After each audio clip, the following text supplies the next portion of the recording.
Hello everyone, MrBean35000vr here, and today I want to talk about a new game mode that I've been developing recently for Mario Kart Wii called Countdown Mode. Now, Countdown Mode is an online only mode. It only works on one player Wi-Fi, so you can't bring a guest.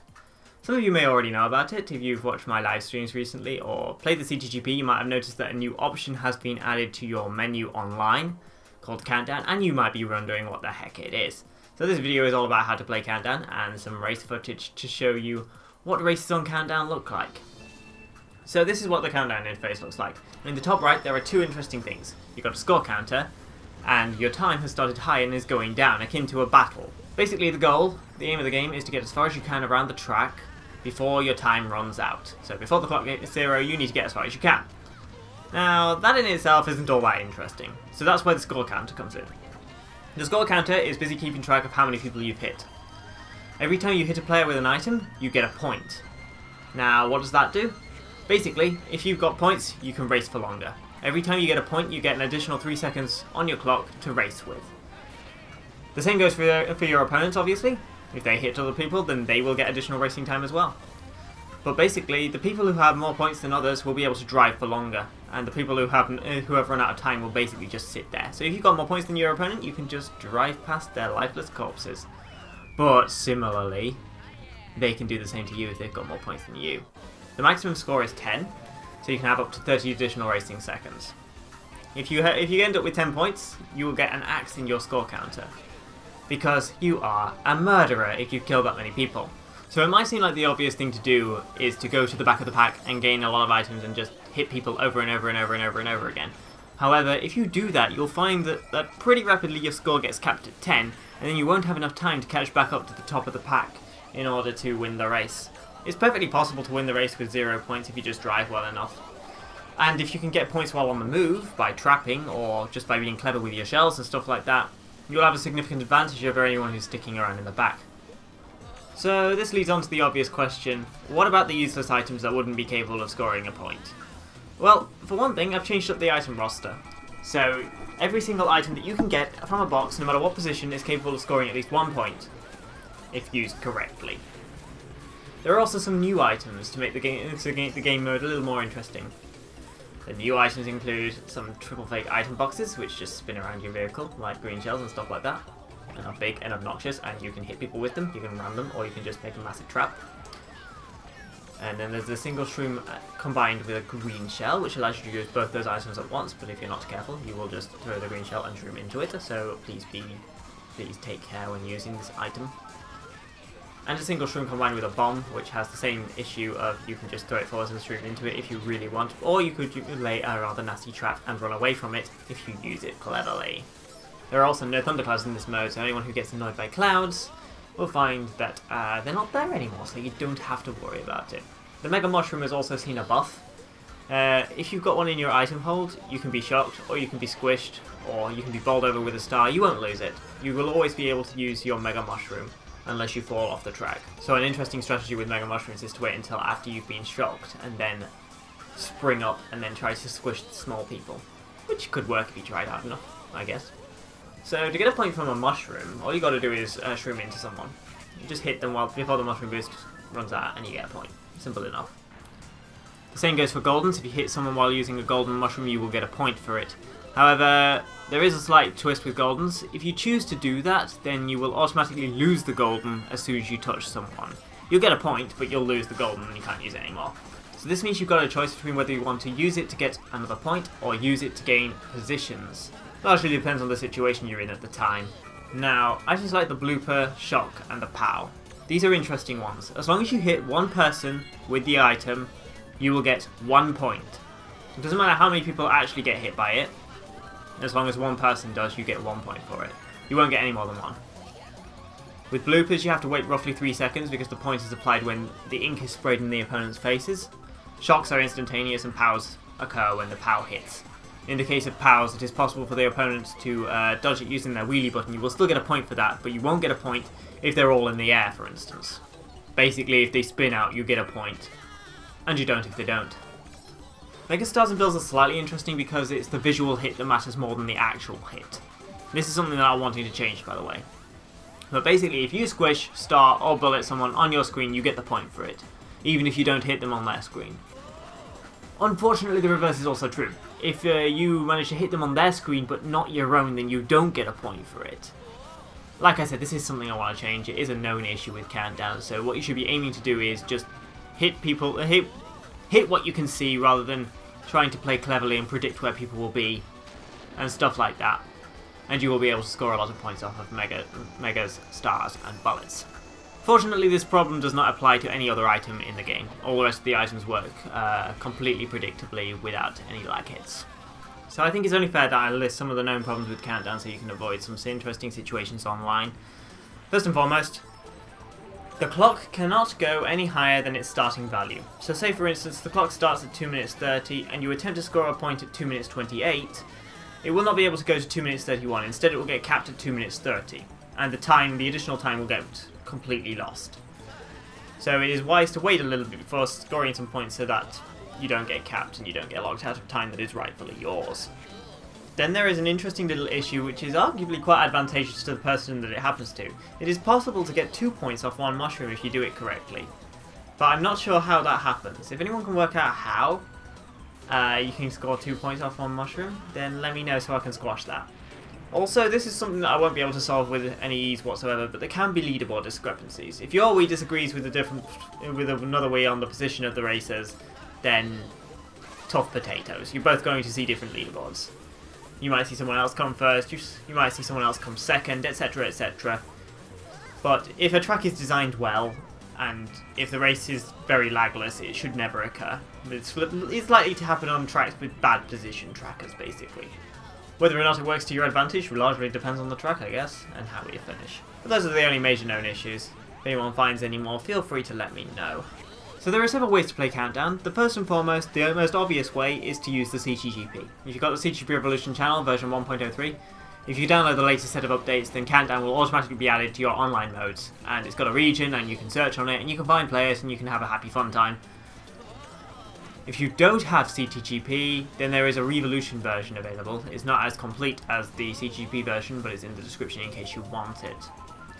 Incidentally, for the CTGP players, Countdown replaces the online battle modes.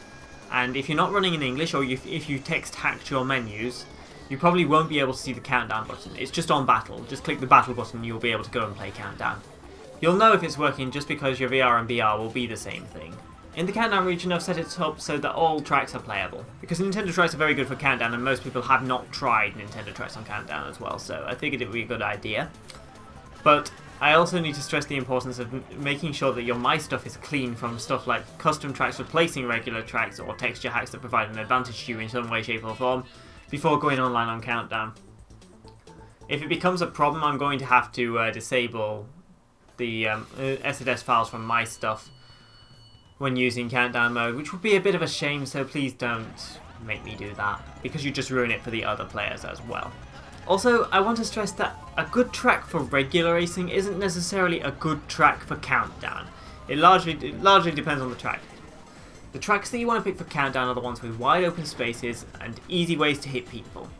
As such, stuff like GCN Luigi Circuit, Moo Moo Meadows, stuff along those lines, luck tracks you could call them, are better. You'd be surprised at how well they play. Whereas tracks like, say for instance, ones with bad item routes or dodgy position trackers, such as Mushroom Peaks or maybe Temple Bay, perhaps you wouldn't want to vote because they are very difficult to play and they're not that rewarding. And yeah, don't pick those. You'll have a lot more fun if you pick the tracks where you can hit players with items, because that's what this mode is all about. Finally, if you want to texture hack the interface of Countdown, that is possible. I have got files in my description that you can use. Just go down to the description, there is a download in there filled with files that you can place in the My Stuff folder, and if you texture hack those, it will alter the Countdown interface. And I think that's all I have to say for now, so thanks for listening to me ramble on. And now I'm going to show you some races so you can get a feel for what Countdown is like.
Wow. Oh yeah! Oh yeah!